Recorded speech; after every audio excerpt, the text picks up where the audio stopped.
sometimes I get caught up in thinking, oh, I know this is the best one, and turns out it wasn't. Improving on how to make decisions on, in covering all the bases in logical reasoning. But overall, a great study plan. I do work full time. I have good hours, but I know usually when I leave work, I'm kind of exhausted, but I'd like to make the best effective use of my time for study. My goal is to take the test in June 2020.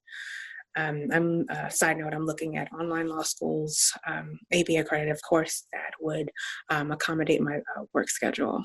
Right. So any tips that would be awesome. Sure. I mean, we could talk over specifics of different sections, but honestly, it sounds to me like just creating a concrete study plan for you so that you can jump in smoothly and get back on track. You said you haven't touched the LSAT in about a year.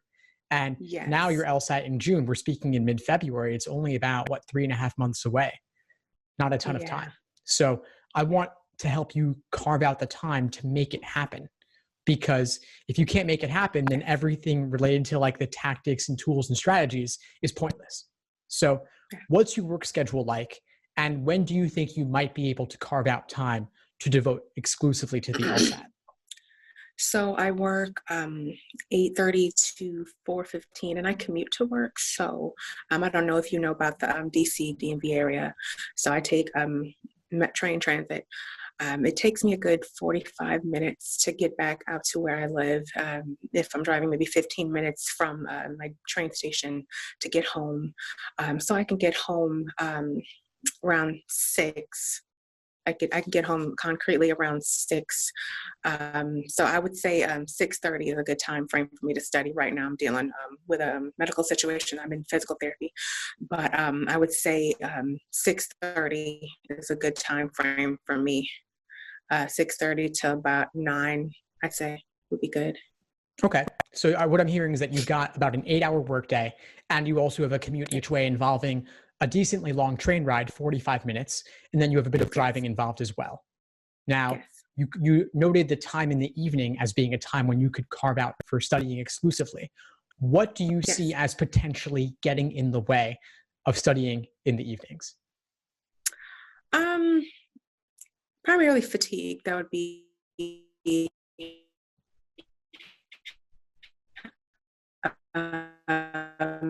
the biggest. Well, I'm not primarily driving. I drive to this train station, which is maybe like 10 minutes.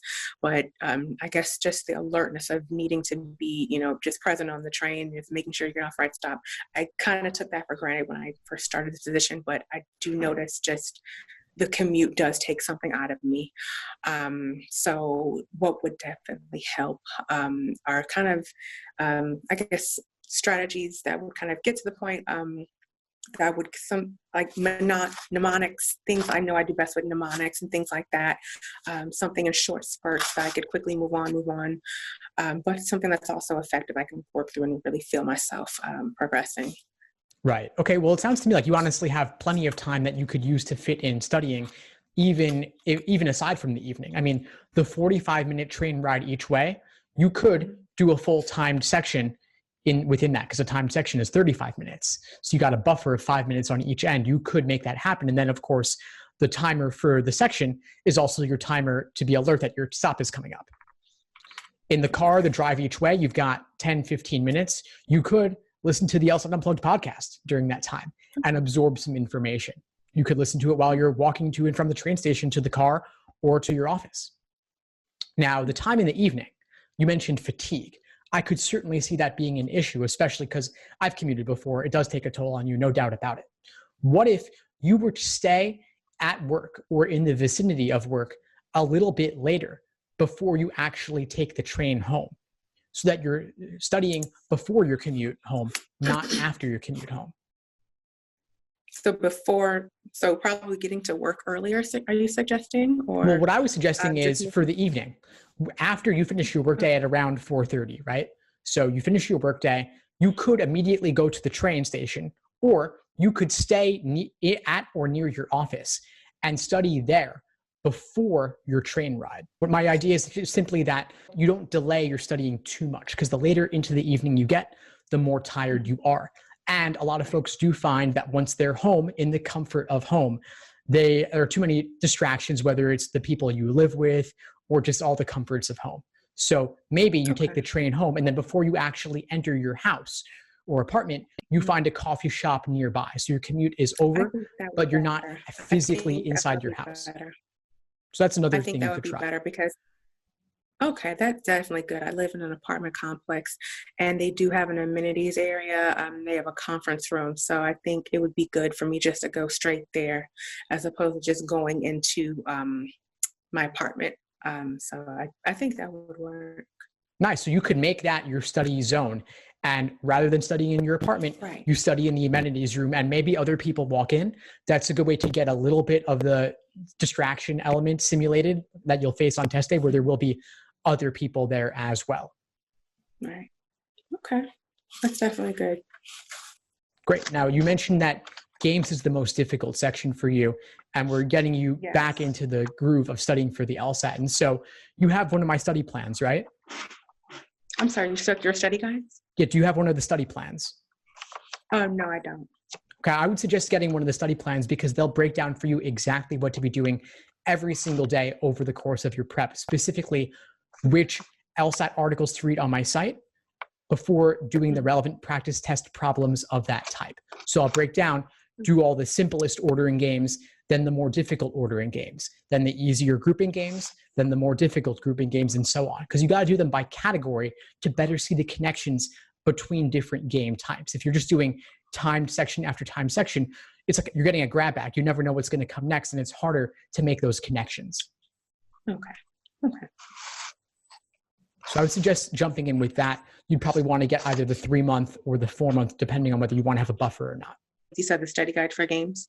So the study plans, they start with games, then logical reasoning, then reading comprehension. So it's actually the perfect order for you, given the areas of difficulty that you mentioned earlier. What you don't want to do is just take exam after exam and measure yourself. You've got to slow down and build the foundation first. Okay. That was pretty much the bulk of it. I know my goal is to get 160. The schools I'm looking at don't require super high scores. And like I said, online would be the best for me given my schedule. So if I can get, the 160s, high 150s, but definitely 160, I think I would be in a good place. Awesome. Well, please keep in touch and let me know if I can help in any way as you move forward. And before we sign off, what would you say is the biggest insight you got from our call today? Definitely breaking down the schedule. I was coming home is you're definitely right about the fatigue, and then the comfort of home, and I like the suggestion of them going to the amenities room. I do think about it, but sometimes overthinking, I know I'm definitely guilty of that. I can make things kind of harder than they are. But that's definitely a great idea because it's close to home. I don't have to worry about travel and being safe, but also I don't have the distraction. So the only thing I will have to focus on is my LSAT. It just kind of puts me in that zone of having to focus. Awesome. Well, please keep in touch. Let me know if you need anything as you move forward. Thanks for tuning into the show. Please subscribe if you haven't done so already to be notified of new episodes as I release them. And feel free to reach out if you need anything at all as you move forward with your prep. I'm happy to help however I can. In the meantime, I'll wish you all the best and take care.